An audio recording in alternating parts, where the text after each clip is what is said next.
memoir writing and how blogging prepared me. There is an essential line in my memoir, Once a King, Now a Prince, that prompted me to expand on my blogging experience in this post. As this is my first actual new post since the website was built this morning, I thought it would be appropriate to cover my blogging background. A sentence on my page About, which describes how I came to write my memoir, has to say about my writing development. I honed my writing skills as a blogger for over 2 decades, with one of my blogs being featured by the Times of Israel. I have as yet not been able to master typos, and some of my grammatical skills still need further improvement. But one thing that I have learned is that, like a good song, writing requires a beginning to capture the reader's attention, a middle to keep the reader engaged in the writer's web, and an end as a grand finale. I think I've also learned how to tell a compelling story, as I like words, wordplay, and humor. You will find that in many places in Once a Prince, Now a King. My style of humor is very New York Jewish, in that I will admit I am sarcastic. I also like a good play on words. So without much further ado, here is my blog as published in the most prestigious Times of Israel in all of its glory. Don't Cry for Me, Palestina, September 23, 2014, publishing date. A long time ago, in a memory far, far away, existed a mandate called Original Land for Israel per Balfour Declaration. Palestine, by the Western victors of World War II, and comprised an area that heretofore was Ottoman Turkey. The mandate called for the establishment of Palestine as the Jewish homeland. This was hardly Palestinian land as the word is used today. The Turks first conquered the land in the 7th century.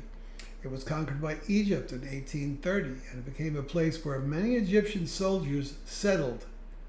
Egypt later gave it back to the Turks in 1838, and along the way many other invaders conquered the land, including the Mongols.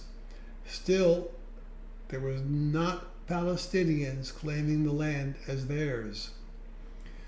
Following the Balfour Declaration of 1917, wherein Palestine was promised to the Jews, land was purchased rather than conquered, and farms and communities were built. Throughout the 20s, 30s, and into the 40s, the Arabs would regularly attack the Jewish settlements as the Russian pogroms in pre-Soviet times. Their religion dictated that they could live with the infidel, but the infidel must be subjugated to the Muslim.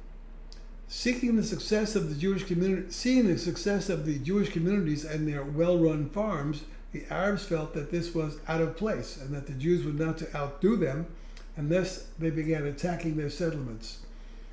Please note that nobody here needed to cry that the Jews had taken Arab homeland or that the Jews would allow them to return to Palestine, as they did not need any modern-day excuse to persecute the infidel for showing them up.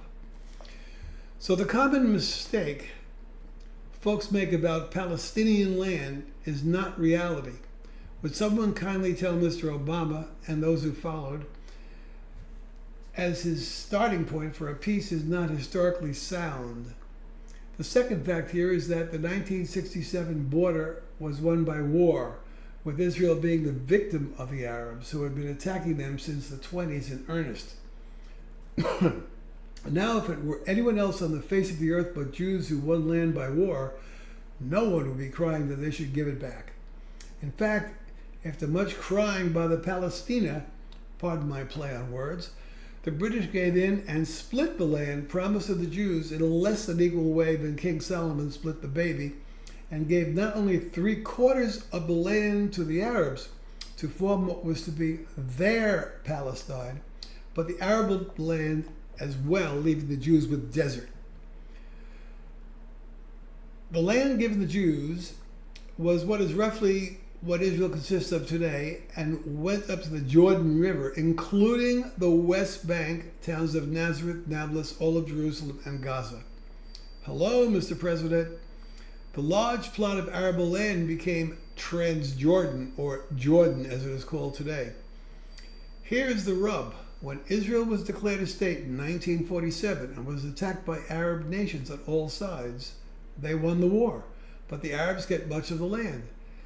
Here it seems to be just fine for the world not to ask the Arabs to return the 1947 borders, let alone the right of return to the Jews to their lands, homes, and wealth, which were lost when kicked out of Arab countries in 1947.